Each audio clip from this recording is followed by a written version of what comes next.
నమో శ్రీనివాసాయ నమః. నమో వెంకటేశాయ నమః. అందరికీ నమస్కారం అండి. ప్రతిరోజు రాశి ఫలితాలు తెలుసుకోవడానికి ఇంకా మన ఛానల్ సబ్స్క్రైబ్ చేసుకోకపోతే ప్లీజ్ సబ్స్క్రైబ్ చేసుకోండి. లైక్ చేసి మీ పూర్తి సపోర్ట్ మన శ్రీనివాస ఛానల్ కి ఇవ్వండి. ఈ వారం రాశి ఫలితాలలో గోచార్య రీత్యా వృషభ రాశి వారు ఎటువంటి శుభాశుభ ఫలితాలను పొందుతారో తెలుసుకోవడానికి ఈ మన వీడియోని ఎక్కడా స్కిప్ చేయకుండా చివరి వరకు చూడండి.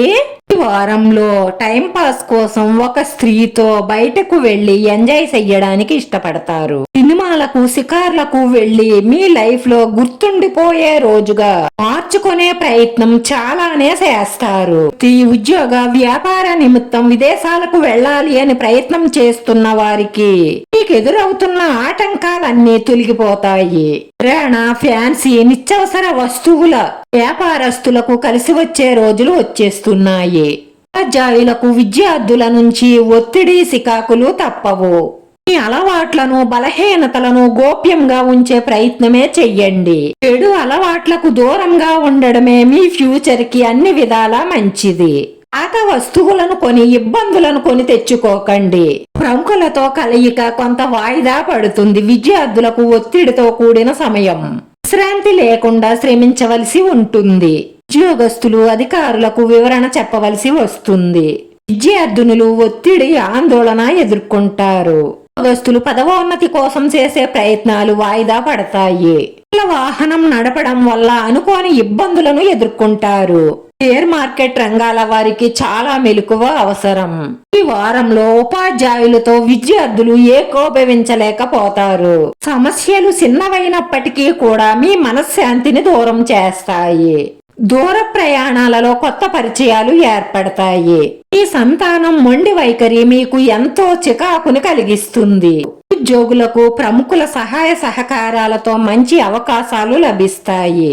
ఏ అవకాశాన్ని కూడా చెయ్యజార్చుకోకుండా అందిపుచ్చుకునే ప్రయత్నమే చెయ్యండి. కోర్టు వ్యవహారాలు వాయిదా వేసుకోవడమే మంచిది.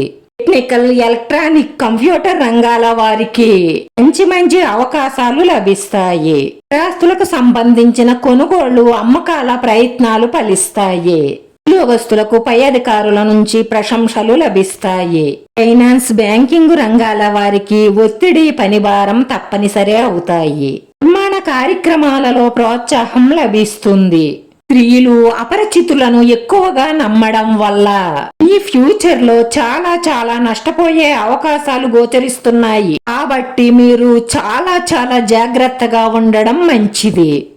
రాశివారి పరిహారంలో తడిబట్ట పెట్టేటప్పుడు ఒక బకెట్ నీటిలో గుప్పెడు రాళ్ల ఉప్పు, ఆవు పంచతం వేసుకొని ఇల్లంతా శుభ్రపరుచుకున్న తరువాత స్నానం చేసి మనస్ఫూర్తిగా మీ ఇష్ట దైవాన్ని పూజించి ప్రార్థించుకోవడం వల్ల మీ ఇంట్లో ఉన్న నెగటివ్ ఎనర్జీ అంతా బయటికి పోయి మీ మనసులో ఉన్న మంచి సంకల్పాలన్నీ నెరవేరి మానసిక ప్రశాంతత లభిస్తుంది.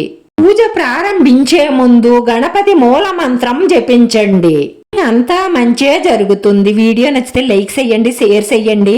లైక్ చేయడం వల్ల ఈ వీడియో కొంతమందికి చేరుతుంది. నా శ్రీనివాస ఛానల్ ఆదరించండి. అందరికీ ధన్యవాదాలండి. నమో వెంకటేశాయ నమః.